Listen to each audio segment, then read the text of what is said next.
I've been doing a lot of Casper variations recently, which has me thinking about the basics, and in particular the flop to Casper.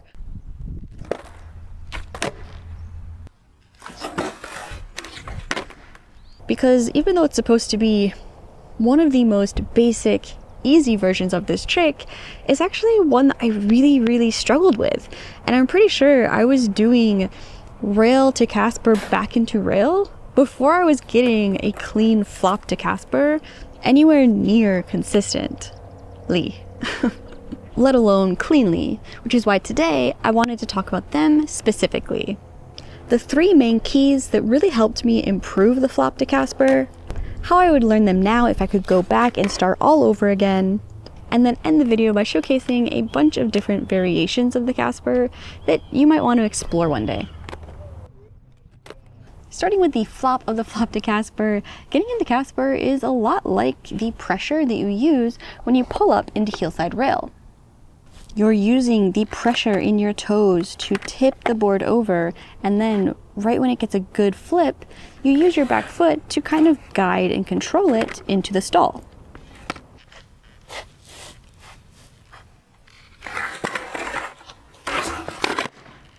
But one of the keys to this flop to Casper is pushing back and down. You want to push back and flop. For a long time, I would throw the board all over the place while doing this trick, pretty much except where I wanted it to be. And I look back at that footage and I think about when I make mistakes now, and I'm realizing that a lot of that had to do with my front foot and how it pushed the board over, how it was pressing in to the middle of the board. Because if you're pushing it out to the side in any direction, then it's going to be rolling in that direction and going there. So really trying to press down and back and keep the board right where it is during that flip over, that pressure tip over to make the board upside down, really helped me. I also found that rushing played a huge part in this. Because you are shifting your weight onto your back foot throughout this trick, I found that I would rush into that position, and in my rush to get to my back foot, I would push the board away in one direction or another with my front foot. So really letting the board start to flip and then switching your weight to that back foot was really helpful. So trying not to rush through that transition is one thing that can help while you're actually flipping and tipping the board over upside down. So try to keep your weight pretty centered over the board and really try to get a pretty decent flip before shifting your weight back onto that back foot. Don't rush this portion of the flop to Casper. The next tip is to make sure that whatever foot is catching the nose of the tail, make sure that foot is generously hanging off the edge of your board.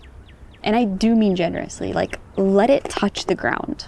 As the board rotates, it travels back, so the further your foot is hanging off the edge, the better you'll be able to cover the tail as it moves backwards and changes positions.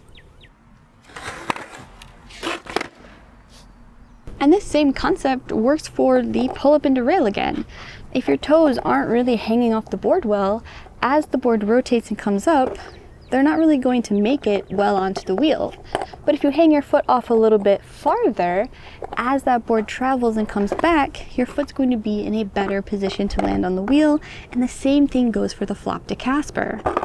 If your foot is not significantly or sufficiently hanging off the edge of the board, as it rolls backwards, you're just going to have your toes left on the board. So you really want to hang that foot off as far as you can, comfortably do so.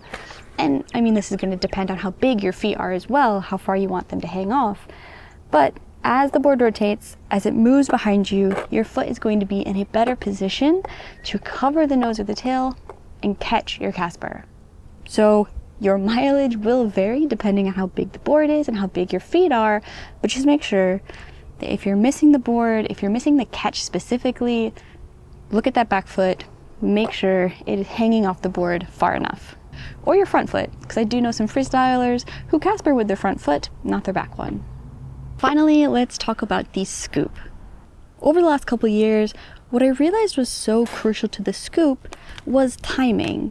Through a lot of trial and error and constantly launching myself to the side of the skateboard, I found out that I really want to try to de-weight my body off of the tail before I scoop. I want to kind of jump up, lightly hop up and get as much weight as I can off of the tail before I scoop it around. And this really helps me just land back in place when doing the Casper instead of pushing off of the tail and launching myself into one direction or another. Now, if I was learning this trick all over again from the beginning, I would probably break it down into 3 sets of different exercises. First, I would spend just a ton of time feeling out the different motions. Flopping it over, getting a lift on the nose, and then trying to scoop out of it.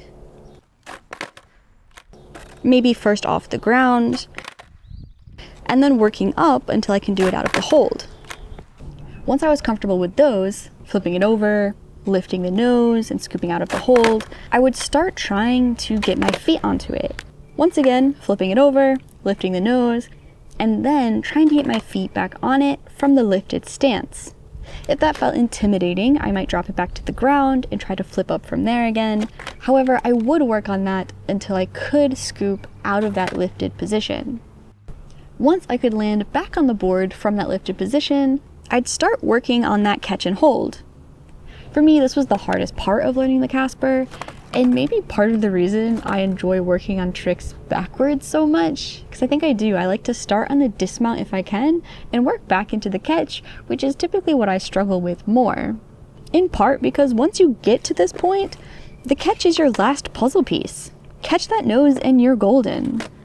Continue with that scoop out and land bolts. But if you can't catch and hold it and your nose taps or falls down, don't worry. That is part of the process. Let it fall, pick it back up, and continue.